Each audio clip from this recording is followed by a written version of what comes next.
Many people, but my goal not to offend them. What I'm saying, that the biggest terrorist is Allah of the Quran, the God of the Quran, the God of Islam. You are going to make millions, millions upon millions of Muslims very, very angry. I'm not trying to offend Muslims. I love them. Those Muslims are my family. But you are going to offend people, and you are going to put your life in danger, aren't you, by doing this? Some of them will be offended.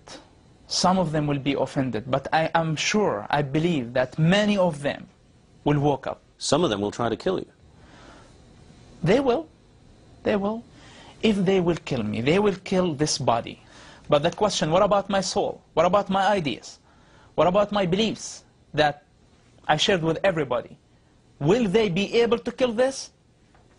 I don't think so. These comments are coming from a man who is not just any Palestinian, but the son of Sheikh Hassan Youssef, one of the founders of Hamas. Moslem Hassan is also a young man who himself, until just a few years ago, was president of the Islamic Youth Movement. And his denunciations of Islam are harsh and startling.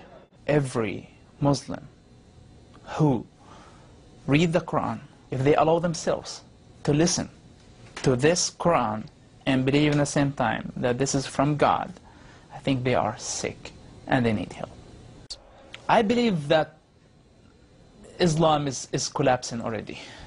Because it's collapsing? It is collapsing.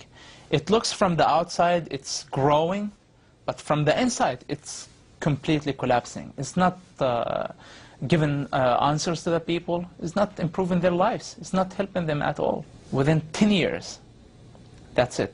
Islam is going to be over. If they torture, you're not allowed to say anything. If they kill people, you're not allowed to say anything. If they teach you something wrong... They torture and they kill people in the jail? They tortured and they killed people. Their own people? Their own people. What Muslim sheikhs or religious people do, that they focus on only one part of Islam. Which part do they focus on? The part that they need for that time. If it's a war zone, if it's wartime, they're talking about jihad. They bring the verses that, so it's like very political religion. And this way, I discovered that the Islam is the most bipolar religion on earth. That you can find whatever you want. So the Quran contradicts itself? In so many ways. But I'm telling you, the problem is much bigger than Hamas. The problem is in the God of Islam. This is shocking, and unfortunately this is the reality about this God. He is a God of torture. He is a God, the deceit God. This is what he talks about himself. Islam as a religion in general is a lie wrapped with some facts and truths, and I'm talking this with the authority of somebody who understands exactly what Islam is all about.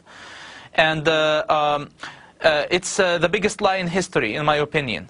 And this is the biggest danger, that a quarter of population of Earth believe that this is a religion from God. What I'm trying to tell you here, that your problem, my problem, the world's problem is not with Muslims. And Muslims, the majority of Muslims are great and wonderful people. They are my people. I know their pain, I know their sufferings, and I know their hearts. When you go to the Middle East, when you go to any Muslim community, you see their passion, you see their hospitality, and you get confused, even more confused. You say sometimes, those Muslims are better than many Christians. And we are not in a position to compare people. We are comparing ideologies. And I'm telling you that the minimum Muslim, the most criminal Muslim or terrorist has a minimum of morality, responsibility, logics more than his God. If you read the Quran, if you allow yourself to understand what the Quran is all about, you're going to figure this out yourself. Go to the Quran, Surah 9, verse 5, and you will find what the God of Quran is asking Muslims to do against everybody. Now, it's not Muslims' fault that they were born in that culture. It's not their fault that they were born as Muslims. But what we're telling them, understand your religion before you are offended. Those are realities about their religion, and they need to recognize that. Your father is the leader of Hamas in the West Bank. Didn't you feel that you are betraying your family, betraying his confidence, betraying the idea he dedicated his life to?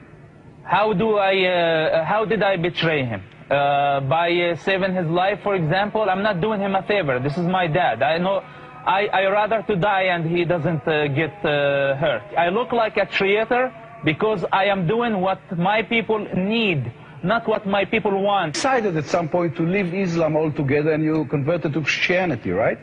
Yes, I converted to Christianity. I am a Jesus Christ follower, and let me tell you something. I am not a pro-Israeli, and I'm not very fascinated by the work of the Israeli government of killing Gaza children or assassinating leaders and even terrorist leaders. It's very obvious that they're going to try and kill you till the rest of your days, and still here you are in Israeli television without disguise, without fear, and I ask myself whether this is courage or total craziness. Look, you are afraid when you do something wrong. When you don't do something wrong, when you believe in what you're doing, you're not afraid. Masoud Youssef, in behalf of myself and many Israelis, thank you very much, and thank you for this interview. Thank you.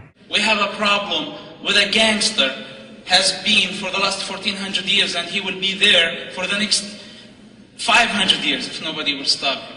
And our war is with him. My war is with him. My God's war is with him. If Jesus Christ was here now, right now, and you ask him a question, what do you think about the God of the Quran and the God of Islam? What his answer will be. I love Jesus immediately. Why? Love your enemy. That was the one that moved me from like deep and changed my life forever. I've been suffering for a long time. It's like my medicine became. It's not a drug. It's not it's not like Quran. Quran is a drug. The Quran is a drug, you say? Islam is a drug. Mossab is well aware that by speaking out, he could effectively be signing his own death warrant. But he shows no fear. They can't kill my body, but they can't kill my soul.